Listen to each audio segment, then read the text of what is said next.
자기 건강 관리를 잘 하시고 또 기도하면서 사순절을 지내시기를 주의 이름으로 축복합니다. 오늘 누가복음 18장에 있는 말씀을 통해서 이 문제를 해결한 여인이라는 제목을 가지고 잠시 우리가 은혜를 나누고자 합니다. 아마 몇 년 전일 거예요. 제 생각에는 꽤 오랜 시간이 지났는데 한 기사에 이런 기사가 있었어요. 눈물의 방이다. 눈물의 방. 우리나라는 아니고 동남아 지역에 있는 모 국가에서 울고 싶은 사람을 마음껏 울게 이렇게 하고 돈을 받는 이런 룸이 생긴 거예요. 거기에는 양파도 갖다 놓고 고춧가루도 갖다 놓고 통마늘도 갖다 놔서 막 들어가자마자 눈물이 나게 하고 또 그 눈물의 폭발을 스트레스를 깨라고 이제 인형도 갖다 놓고 또 병도 갖다 놓고 소리도 지를 수 있게 해놓고 막 이랬던 거야. 그런데 거기 가는 사람의 80%가 대부분 여자였더라 라는 이야기가 있었어요. 많은 사람이 울고 싶어서, 많은 사람들이 울고 싶어서 그런 곳을 찾더라 라는 거예요. 과연 인생은 얼마나 많은 사람들이 울고 싶어 할까? 얼마나 많은 사람들이 울고 싶어 할까? 요즘에 제가 대하 드라마 이방원을 보면서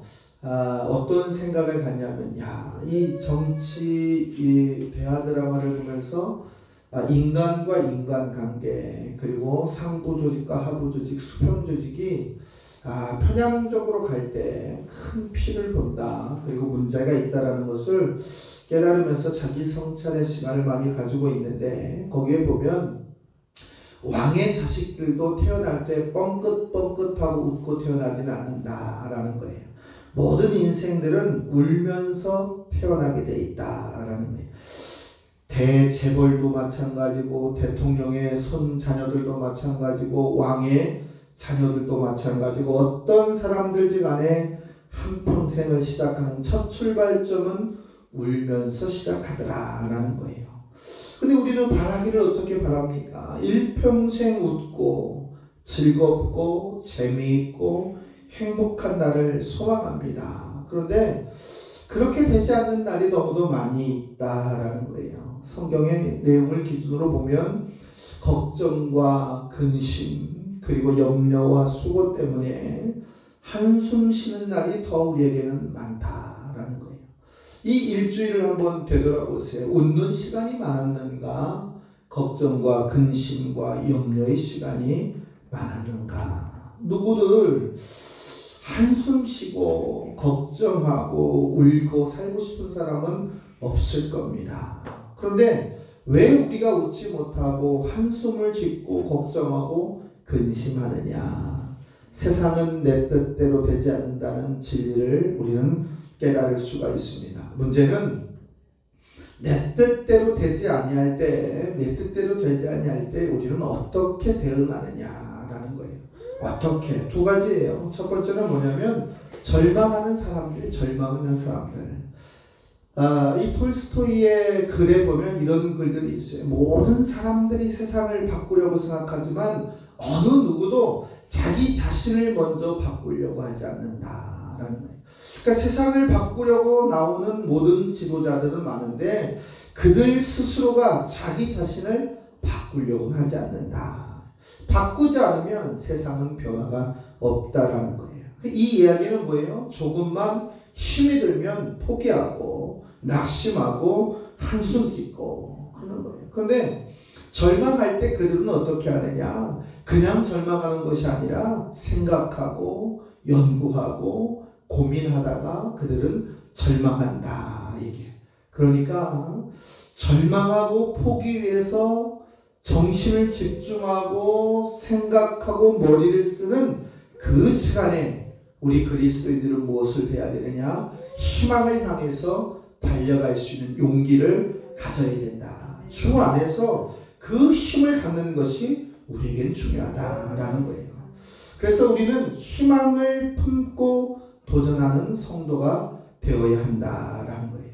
사랑하는 성도 여러분, 절망과는 이제 별거하고 나누어지고 희망과는 함께 더할 수 있는 우리의 한 주간의 영혼이 되시기를 주의 이름으로 축복합니다. 이 존 맥스웰이라고 한 사람이 쓴 생각의 법칙의 책에는 이런 내용이 명확하게 소개되고 있어요. 생각을 바꾸면 믿음이 바뀐다. 믿음이 달라지면 기대가 바뀐다. 기대가 달라지면 태도가 바뀐다. 태도가 바뀌면 행동이 달라진다. 행동이 달라지면 실력이 달라진다. 실력이 달라지니까 인생이 달라지더라 라는 거예요. 기준이 무엇이냐? 생각에서 희망을 품고 도전하는 사람. 주 안에서 내가 할 수 없는 것은 아무것도 없다라고 자신 있게 고백하는 믿음의 사람. 행동하는 신앙인은 우리가 날마다 승리의 삶을 살 수 있다는 것을 우리에게 가르쳐주고 있습니다. 긍정적이고 적극적인 일, 그 일을 예수 안에서 할 수 있는 사람은 어렵든 문제가 되든 절망의 조건이 있든 간에 그 자리에서 주저앉지 않는다는 결론을 우리가 내릴 수 있습니다. 오늘 누가복음 10장의 말씀은 기도에 대한 교훈을 우리에게 주고 있어요. 오늘 제가 봉독해드린 이 기도에 대한 내용을 통해서 우리 한영제일교회 모든 성도들이 이 코로나19의 위중한 상황 속에서 문제를 해결하고 또 어려운 문제를 푸는 가장 쉬운 길을 해결하고 돌아가는 그러한 하루가 되기를 축복합니다. 하나님의 힘을 동원하고 전능하신 하나님의 능력을 가져올 수 있는 가장 큰 힘은 기도다라는 거예요. 오늘 본문의 내용을 잠시 이야기하면 그런 거예요. 어떤 도시에 가난한 과부가 있었고 또 그 도시에 재판장이 있는데 그는 하나님도 두려워하지 않고 사람도 두려워하지 않는 자였다. 같은 도시에 하나님을 두려워하지 않고 사람을 업신여기는 하나의 사람과 또 억울한 사건으로 해서 눈물을 흘리는 한 여인이 있었다라는 거예요. 그런데 이 재판관에 찾아가서 자기의 억울한 사건을 이야기도 들어주지도 않고 그것을 수용할 마음도 없었어요. 그럴수록 희망을 가진 이 여인은 아침 저녁으로 재판관의 출퇴근을 그 길목을 가려고 있다가 자신의 원한을 풀어달라고 기도했다. 귀찮게 굴었다라는 거예요. 오늘 재판관의 비유를 통해서 보면 결국 과부의 이 여인의 원한을 풀어주는 이 이야기가 오늘 본문의 이야기고 제가 여러분에게 이야기하고 싶은 기도의 이야기다라는 거예요.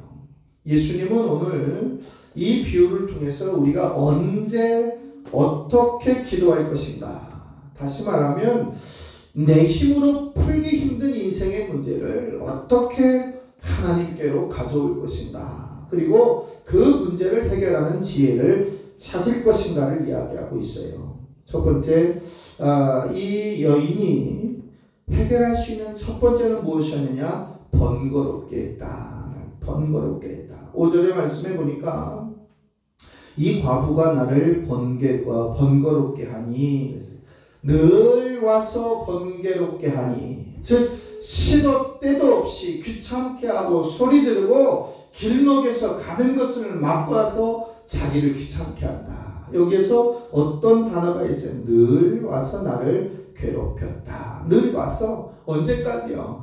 들어줄 때까지, 문제가 종결될 때까지 와서 자신을 괴롭혔다라는 거예요. 이 과부에게 힘이 있었습니까? 돈이 있었습니까? 권력이 있었습니까? 그리고 자신을 대변할 수 있는 대변자를 세울 수 있는 것도 없었어요. 그가 가진 것은 단 한 가지, 들어줄 때까지 나아가는 끈기였다라는 거예요. 자기의 사정을 이야기하고 그 이야기를 들어줄 때까지 남아있는 그 여인, 상황을 한번 보세요. 재판관은 남자였고 이 여인은 여자였고, 재판관은 권력을 가진 자였고 이 여인은 아무 힘도 없는 연약한 여인이었고, 재판관은 하나님뿐 아니라 사람도 무시하는 통하지 않는 자였는데 이 여인은 여러 면에서 핍박을 받는 소시민이었다라는, 이 상황이 오늘날 우리의 상황과 무슨 차이가 있겠느냐라는 거예요. 그러나 붙잡고 번거롭게 하니까 응답의 역사가 있더라라는 거예요. 그 여인이 택한 방법은 단 한 가지였어요. 끈기의 작전이었어요. 오늘 본문의 말씀대로 얘기하면 번거롭게 하고 늘 와서 괴롭게 한다라는 거예요. 사랑하는 성도 여러분, 저와 여러분이 하나님께 기도할 때 제발 하나님을 번거롭게 하고 귀찮게 하고 괴롭게 하고 늘 와서 붙잡고 있는 그러한 공동체의 주인공들이 되어야 될 줄 믿습니다. 이것보다 더 큰 도전이 어디 있어요? 하나님을 번거롭게 하는 것보다 더 힘든 것, 더 귀찮은 것이 어디에 있느냐라는 거예요. 예수님은 왜 이 재판관의 비유를 통해서 하나님 앞에 기도하는 방법을 우리에게 가르쳐 주셨느냐라는 거예요. 그것은 이 입으로 도움을 청할 사람들을 찾는 것이 아니라 직접 하나님과 1대1 관계의 관계 속에서 하나님을 만나라 라고 하는 거예요. 기도의 대리인을 들어오는 것이 아니라 대리인과 당사자들이 이제 직접 만나게 해서 하나님과 우리가 직접 만나게 하는 내 사정을 고백하는 기도, 번거롭게 하는 것을 우리에게 가르쳐 주셨다라는 거예요. 우리가 물론 중보기도 하지 않습니까? 중보기도에도 은혜가 있고 능력이 있고 권세가 있어요. 그러나 더 큰 것은 중보기도 위에 내가 하나님 앞에 번거롭게 하고 늘 와서 하나님을 괴롭게 할 수 있는 영적인 갈급함과 간구함이 있어야 된다는 사실을 기억하시기를 주의 이름으로 축복합니다. 두 번째로 보면요, 기도로 낙심을 이겼다. 기도로 낙심을 이겼다. 이 낙심은 뭐냐면 소망하는 것, 바라는 것이 이루지 못해서 이제 맥이 빠지고 마음이 상한 상태가 낙심이에요. 그러니까 내 마음이 맥이 빠지고 힘이 없고 내가 바라는 소망하는 것들이 날아갈 것 같은 연약함을 갖는 것이 낙심인데, 그 낙심, 살아가면서 가질 수 있는 낙심을 이기는 것은 기도뿐이었다라는 거예요. 시편 28편 1절의 말씀에 보니까 여호와여 내가 주께 부르짖으니 나의 반석이여 내게 귀를 막지 마소서. 우리가 바라야 할 것은 하나님 앞에 기도하는 것. 또 시편 28편 2절에 보니까 내가 주의 지성소를 향하여 나의 손을 들고 주께 부르짖을 때에 나의 간구하는 소리를 들으소서. 이 기도하는 자들의 공통점은 뭐냐면 하나님을 향하여서, 성전을 향하여서 멈추지 않는 기도로 낙심을 이겼다라는 거예요. 시편 28편 6절에 보니까 여호와를 찬송하며 내 간구하는 소리를 들으시리다. 같은 기자가 고백할 때 내 기도를 들어주세요, 내 기도에 귀를 막지 마십시오 라고 기도하다가 이미 들어주심에 감사합니다를 회복하는 결단이 있었다. 시편 30편 2절에 보니까 여호와 내 하나님이여 내가 주께 부르짖음에 나를 고치셨나이다. 믿음의 결단이 응답의 결과로 나타났다라는 거예요. 사랑하는 성도 여러분, 기도하고 흔들리지 말고 바라는 표대를 향해서 낙심과 어려움을 이길 수 있는 축복의 증인들 되시기를 주의 이름으로 부탁을 드립니다. 제가 이제 한 3주 전부터 이렇게 낮예배의 주제에 맞는 찬송을 하나씩 이렇게 하잖아요. 근데 제가 2주를 해보니까 이 피드백이 돼야 될 것 같아요. 제가 한번 다 같이 한번 하겠습니다. 오늘 이 문제를 해결한 여인에게 맞는 가장 좋은 찬양은 어디에 있을까? 반주 좀 해주세요. 오늘 집을 나서기 전 기도했나요?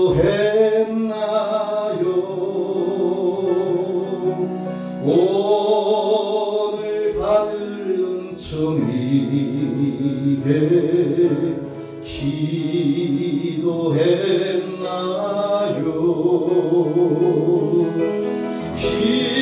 기도는 우리의 안식 빛으로 인도하니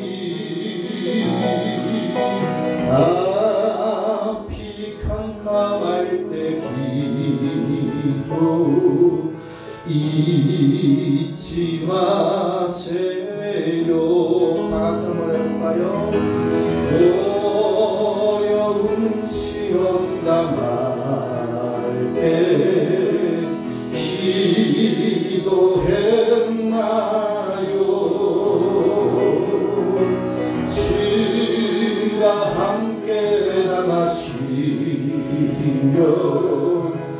능히 기하네. 기도는 우리의 방식 빛으로 인도하니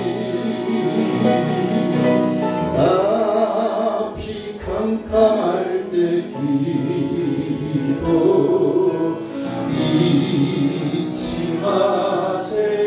기도는 우리의 안심함을 구합니다. 기도는 우리의 안식 빛으로 인도하니 앞이 캄캄할 때 기도 잊지 마세요. 오늘 본문의 말씀대로 보면 부르짖는다. 시편 고백의 말씀을 정리해 보면 내가 부르짖고 내가 내게 응답하시고 내 간구를 들으시고 내 하나님이 그 주체가 되신다라고 했어요. 그러니까 우리의 기도의 소리가 공허한 메아리가 아니다. 우리가 하나님과 영적 교통을 통해서 우리가 어떠한 상황도 이길 수 있다라는 확신을 가지고 돌아가고 살아갈 수 있는 저와 여러분이 되시기를 주의 이름으로 축복합니다. 기도할 때 다윗은 대리인을 세우지 않았어요. 다윗은 대리인을 세울 만한 힘과 능력과 권세가 있었지만 그는 내 소리로 내 하나님께 기도했다라는 거예요. 사랑하는 성도 여러분, 여러분의 소리로 여러분의 하나님께 기도하고 여러분으로 말미암아 중보 기도의 확장을 이웃에게 선포할 수 있는 능력을 회복하시기를 주의 이름으로 축복합니다. 대신할 수 있는 게 있어요. 예를 들면 물건 사다 주는 것, 운전해 주는 것, 집 지켜주는 것, 직장에서 일하는 것 잠깐 나누어 주는 것. 그러나 대신할 수 없는 것들이 있어요. 내가 대신 태어나 줄 수도 없고 대신 밥을 먹어줄 수 없고 대신 교련해 줄 수도 없는 거예요. 그 경계선이 분명히 있다는 거예요. 인생을 살아감에 있어서 대신할 수 없는 것, 그 사람을 위해서 해줄 수 있는 경계선에서 우리가 무엇을 할 것인가. 지친 자에게 기도해 줄 수 있지만 가장 좋은 것은 내 하나님께 내 소리로 내가 기도하는 것이다 라는 거예요. 다른 사람이 예수를 믿어주고 내가 구원받을 수 없다는 거예요. 1517년 종교개혁의 씨앗이 어디 있어요? 면죄부. 그 사건은 뭐예요? 예수와 상관이 없고 하나님과 상관이 없는 자가 면죄부를 구입하면 구원을 받는다. 잘못된 거 아니겠습니까? 내가 구원받는 것은 내가 구주 예수를 고백할 때에 이루어진다는 사실처럼 여러분이 여러분의 입술로 하나님께 기도하시기를 주의 이름으로 축복합니다. 오늘 7절의 말씀에 보면 하물며 그 밤낮으로 부르짖는 택하신 자들의 원한을 들어주시지 않겠느냐. 그들에게 오래 참으시겠느냐. 여기에서 말씀하는 이 원한이라고 하는 건 뭐냐면 간절한 소원 그리고 기도의 제목이다 라는 거예요. 밤낮이라고 하는 것은 시도 때도 없이라는 얘기예요. 낮과 밤에도 언제든지 우리가 기도할 때 하나님은 응답하시는 줄로 믿으시기를 축복합니다. 사랑하는 성도 여러분, 이제 우리에게 숨겨진 죄가 있을 수 있어요. 또 의외의 고통의 문제가 있을 수 있어요. 실패의 기도를 막을 수도 있어요. 어쨌거나 우리의 기도를 막는 영혼의 문제들을 찾아내고 회개하고 기도해서 영육간의 강건한 회복을 하나님 앞에서 찾기를 주의 이름으로 부탁을 드립니다. 심각한 문제도 기도요. 또 응답받는 문제도 기도요. 최선의 상태도 기도라는 사실을 반드시 여러분은 기억해야 됩니다. 세상에는 양면성이 있어요. 예를 들면 좋은 것도 있고 나쁜 것도 있어요. 긍정적인 것도 있고 부정적인 것도 있어요. 여러분들 한 집에 하나씩 다 있는 자동차만 보세요. 얼마나 편합니까? 가지 못할 곳이 없고 편리합니까? 그런데 문제가 뭐예요? 이것으로 인해서 죽어가는 사람들이 많이 있다. 이것이 좋은 점과 나쁜 점의 양면성이다. 그러나 기도는 그렇지 않아요. 하나님이 우리에게 한 선물은 한 가지를 기도하면 100가지를 응답하시고 100을 응답하시면 1000을 응답하시는 것이 하나님의 기도의 응답의 방법이라는 사실을 기억하시기를 주의 이름으로 축복합니다. 이제 말씀을 정리해 보겠습니다. 우리 교회의 연구표가 무엇입니까? 우리는 늘 두 가지의 주제를 가지고 가고 있습니다. 나는 예배자입니다. 나는 후원 선교사입니다. 일평생 서원자로서, 일평생 사명자로서, 또 소명자로서 살아가는 이 건강한 운동이 우리의 신앙과 신학의 정체성의 근본이다라는 것을 기억해야 됩니다. 그런데 이 두 축을 지킬 수 있는 것이 무엇이냐? 기도라는 사실을 반드시 기억해야 됩니다. 기도하는 사람은 낙심하지 않습니다.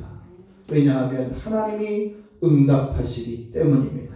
기도하는 사람은 밤낮 하나님을 붙잡고 귀찮게 하고 응답이 될 때까지 무릎을 꿇기 때문에 하나님은 30배, 60배, 100배로 응답해 주시는 축복이 있습니다. 영적 전쟁의 최일선에 있는 저와 여러분, 예배자로서 선교사로서 기도로 낙심을 부딪히고 인생의 문제를 기도로 풀고 승리할 수 있는 사순절 네 번째 주일 되시기를 주의 이름으로 축복합니다. 기도하겠습니다. 걸어가신